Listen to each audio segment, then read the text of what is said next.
नमस्कार दोस्तों।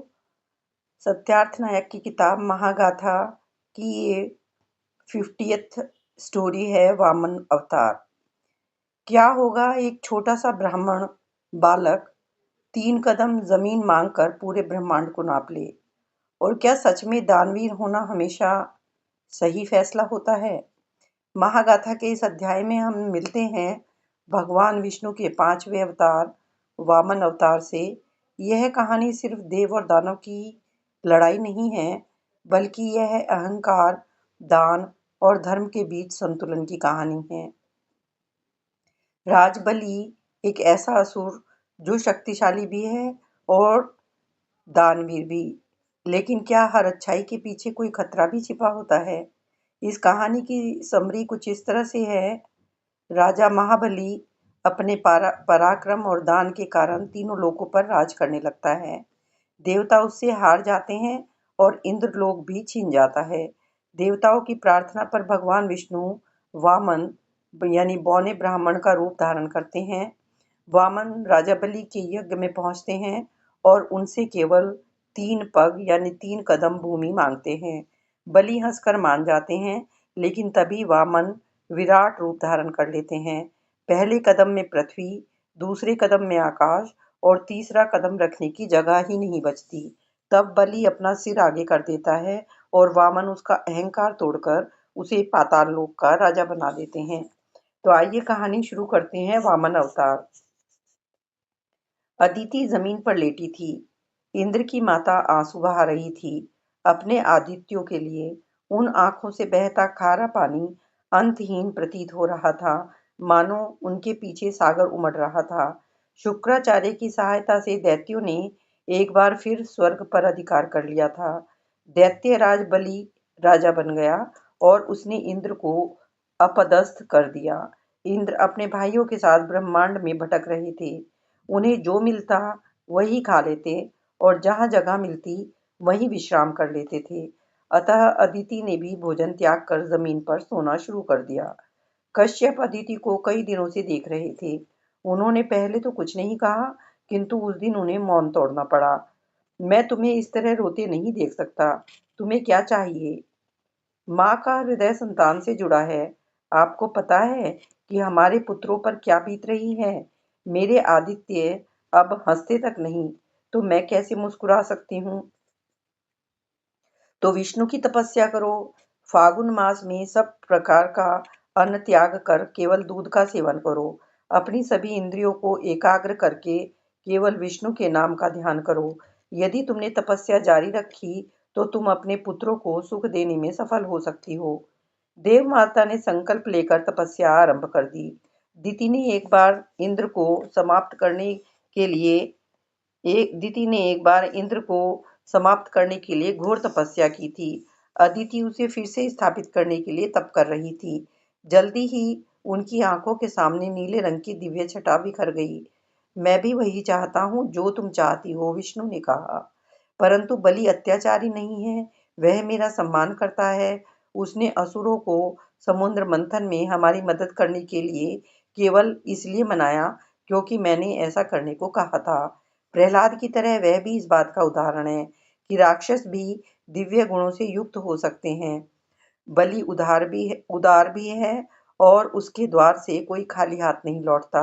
यदि वह अपने तन पर स्वर्ण की परत लिए पैदा होता तो दान देने के लिए उसे भी चीर डालता। बलि मुझे प्रिय है, किंतु उसने इंद्रलोक पर आधिपत्य स्थापित कर लिया है। ब्रह्मांड की हितकारी शक्तियों को राक्षसी शक्तियों में बदल दिया है। वह स्वयं संत हो सकता है, किंतु शेष असुर वैसे नहीं हैं। वे हर पवित्र वस्तु को उजाड़ रहे हैं और बलि उन्हें रोकता नहीं है। कोई बुद्धिमान व्यक्ति ऐसी लापरवाही कैसे कर सकता है? वह दिति का वंशज है, उसमें तुम्हारा रक्त भी है। सचमुच उसमें मेरा खून है। इससे तो काम आसान हो जाता है। कोई यह नहीं कह सकता कि मैं अपने पुत्रों का पक्ष ले रही हूँ, क्योंकि बलि भी मेरा अपना ही है। यह वंशावली की नहीं, सिद्धांत की बात है। इसका संबंध जाति से नहीं, अपितु धर्मपरायणता से है। विष्णु ने सिर हिलाकर कहा, मैं उससे निपट लूंगा। आप नहीं, अदिति ने हाथ जोड़ते हुए कहा। मैं चाहती हूँ कि मेरे पुत्रों में से एक को यह सम्मान मिले। आपसे विनती है कि मुझे यह वरदान दीजिए। किंतु आपके आदित्य बहुत दुर्बल हैं देवमाता। न इंद्र और न ही कोई और बलि का सामना कर सकते हैं। अदिति का चेहरा उतर गया। विष्णु चुपचाप उसे देख रहे थे। उन्होंने अदिति के हाथ से दूध का कटोरा ले लिया। चूंकि मुझे आपको यह वरदान देना है, इसीलिए हम एक उपाय करेंगे। मेरा अगला अवतार आपके गर्भ से जन्म लेगा। अदिति चकित रह गई। इस प्रकार मैं बलि को परास्त करूंगा तो वह दरअसल तुम्हारा पुत्र होगा, जिसके द्वारा यह कार्य संपन्न होगा। अदिति के मुख से एक शब्द भी नहीं निकला। उसका गर्भ अचानक भारी होने लगा, जो उसे नीचे की ओर खींच रहा था। उसकी आंखें परमानंद से बंद हो रही थीं। विष्णु अंतर्ध्यान हो चुके थे, परंतु अदिति जानती थी कि विष्णु उसके गर्भ में बड़े हो रहे थे। उन्होंने अदिति को भीतर से हजारों नीले रंग रत्नों से के प्रकाश से भर दिया था। उन्होंने स्वयं जन्म लेने के लिए अदिति का शरीर उधार लिया था। उसका मांस और लहू अब विष्णु की रक्षा कर रहा था, जो सबकी रक्षा करते हैं। भाद्रपद के महीने में जब विष्णु ने जन्म लिया तो वृक्षों से फूल बरसने लगे। वे पीले रंग के फूल थे। ब्रह्मा ने उन्हें तांबे का बर्तन दिया। शिव ने रुद्राक्ष की माला दी। बृहस्पति ने जनेऊ भेंट किया और कश्यप ने एक कमरबंद प्रदान किया। सूर्य ने उन्हें अपना छत्र, चंद्र ने काष्ठ का दंड और सप्त ऋषियों ने उसे घास का छल्ला भेंट किया। वह बालक 52 उंगल ऊंचा था, लेकिन उसका कद इससे कहीं अधिक नहीं बढ़ा। वह वामन था, यानी बौना, त्रेता युग में विष्णु का पहला अवतार। जल्दी ही बलि ने अत्यंत भव्य अश्वमेध यज्ञ का आयोजन किया। उसकी यज्ञ वेदी से एक अग्नि स्तंभ उठ रहा था। गंधर्व झूम रहे थे और अप्सराएं नृत्य कर रही थी। दैत्यों और दानवों की पूरी सेना उस यज्ञ में भाग ले रही थी। बलि का घोड़ा ब्रह्मांड में घूमकर बिना किसी चुनौती के लौट आया था। अब उसका सिर काटा जाना था। जैसे ही शुक्राचार्य ने तलवार उठाई, वे रुक गए। उन्हें कुछ सुनाई दे रहा था। पदचाप। वे उसे देखने के लिए मुड़े। उन्हें एक वामन दिखा, एक हाथ में छत्र और दूसरे में दंड, माथे पर चंदन का लेप और तन पर जनेऊ। वह छोटा सा वामन राक्षसों के सामने और भी छोटा दिखाई दे रहा था। वह जैसे ही निकट आया, शुक्राचार्य धीरे से बोले, हमसे कोई चूक हो गई है। क्यों? यह ब्राह्मण यहाँ क्या कर रहा है? हमने तो किसी को आमंत्रित नहीं किया। क्या यह ब्रह्मदेव के 4 कुमारों में से एक है? नहीं, यह कोई और है। सावधान रहो, इसका आभा मंडल सबसे अलग है। हाँ, बिल्कुल। हो सकता है कि देवताओं ने हमसे छल करने के लिए इसे भेजा हो। मुझे क्या करना चाहिए? कुछ नहीं, इसे कोई वचन मत देना। यह कुछ भी मांगे उसे स्वीकार मत करना। बलि मुस्कुराया। आप मुझे अपने विरुद्ध कार्य करने को कह रहे हैं। मैं ऐसा कैसे कर सकता हूँ, असुराचार्य? वामन अब सामने खड़ा था। बलि ने हाथ जोड़कर प्रणाम किया तो वामन ने उसे आशीर्वाद दिया। राजन, आप दीर्घायु हो। ब्रह्मांड के अधिक शासकों में अश्वमेध यज्ञ करने के का सामर्थ्य नहीं है। आप वास्तव में असाधारण हैं। पूज्य, मैं कुछ भी नहीं हूँ। आप अत्यंत उदार हैं। आपके जितना नहीं। मैंने सुना है कि आपके पितामह प्रहलाद भक्ति का स्वरूप है, जबकि आप दान की प्रतिमूर्ति हैं। आप किसी के अनुरोध को अस्वीकार नहीं करते। यदि दाता ब्रह्मांड है, तो मैं मना करने वाला कौन होता हूँ? तो क्या जो मैं कहूँगा चाहूँगा आप मुझे वह देंगे? शुक्राचार्य के माथे से पसीने की बूंद छलक पड़ी। उन्होंने धीरे से अपना चेहरा नीचे कर लिया। सबकी सांसें थम गई। बलि कांप उठा।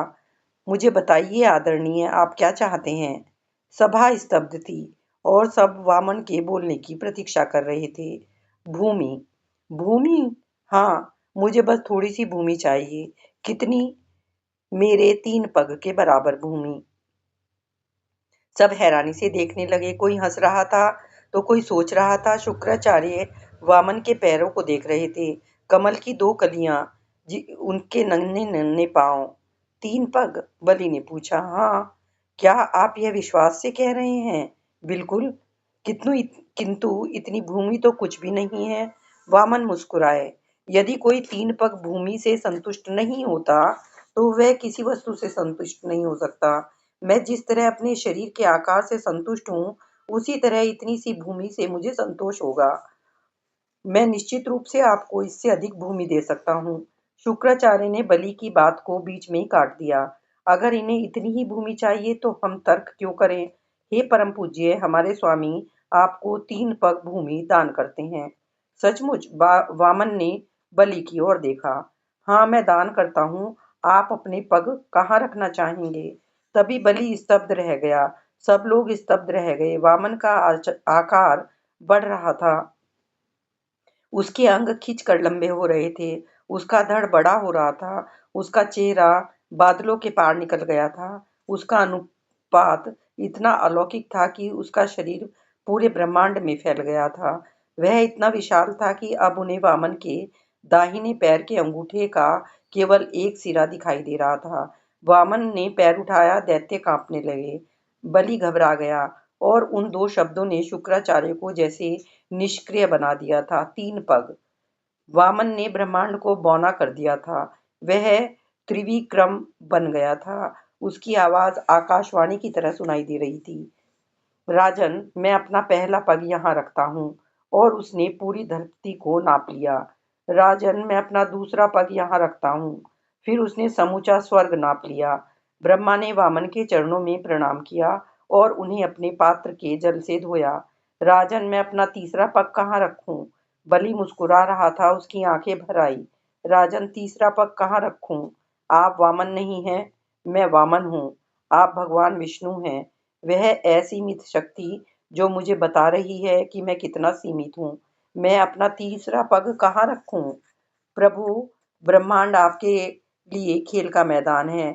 2 पग में ही आपने सारा ब्रह्मांड नाप लिया और मेरे लिए अब कुछ शेष नहीं है। केवल एक स्थान है जो मैं विनम्रता पूर्वक आपको प्रस्तुत कर सकता हूँ।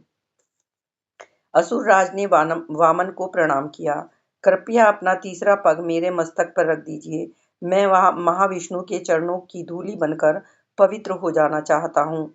यह आपको छल रहा है राजा बलि, शुक्राचार्य चिल्लाए।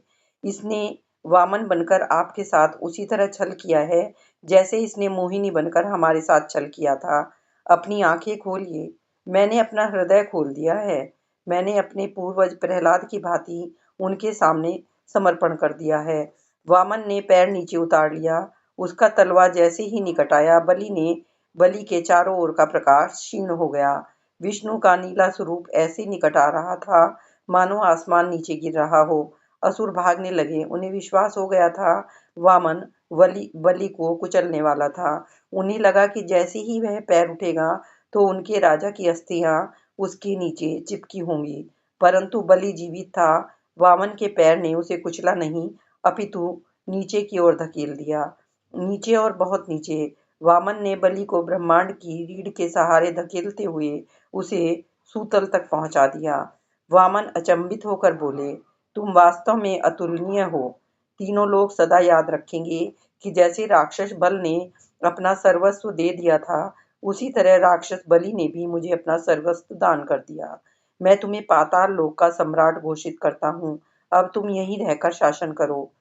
जल्दी ही देवमाता अदिति दावत की तैयारी कर रही थी। उनके पुत्र स्वर्ग लौट आए थे और इंद्र फिर से देवराज बन चुके थे। ब्रह्मा ने देवताओं को सूचित किया कि उन्होंने अपने बर्तन के जल को एक जीव में बदल दिया था। यह जल कैसा है? उन्होंने पूछा। यह वामन का चरणामृत है। इसी जल के से मैंने श्री हरि के चरण धोए हैं। उस धारा ने एक सुंदर स्त्री का रूप धारण कर लिया है। उसका नाम क्या है परमपिता? विष्णु के चरणों से पवित्र होने के बाद उसका नाम विष्णुपदी हो गया है, परंतु मुझे उसे गंगा कहना पसंद है। कहानी यहाँ पर खत्म होती है। ये कहानी दिखाती है कि शक्ति और दान महान हो सकते हैं, लेकिन जब उनमें अहंकार जुड़ जाता है तो पतन निश्चित है। राजा बलि हारकर भी जीत जाता है क्योंकि उसने अंत में अपने अहंकार को त्याग दिया। इस कहानी से हमें सीख मिलती है कि अहंकार हमारा सबसे बड़ा दुश्मन है। चाहे आप कितने भी महान क्यों न हो, अहंकार सबके लिए विनाशकारी होता है। दान में विवेक जरूरी है। हर चीज़ बिना सोचे देना सही नहीं होता। विनम्रता ही सच्ची महानता है। भगवान हमें गिराते नहीं, सुधारते हैं। इस कहानी से मैसेज मिलता है कि जब इंसान अपने आप को सबसे बड़ा समझने लगता है, तभी जीवन उसे असली जगह दिखाता है। तो दोस्तों, ये थी वामन अवतार की कहानी, जहाँ एक छोटा-सा रूप सबसे बड़े अहंकार को खत्म करता है। अगर आपको ऐसी ही गहरी और प्रेरणादायक कहानियाँ पसंद हैं, तो आगे भी सुनते रहिए। Thank you so much.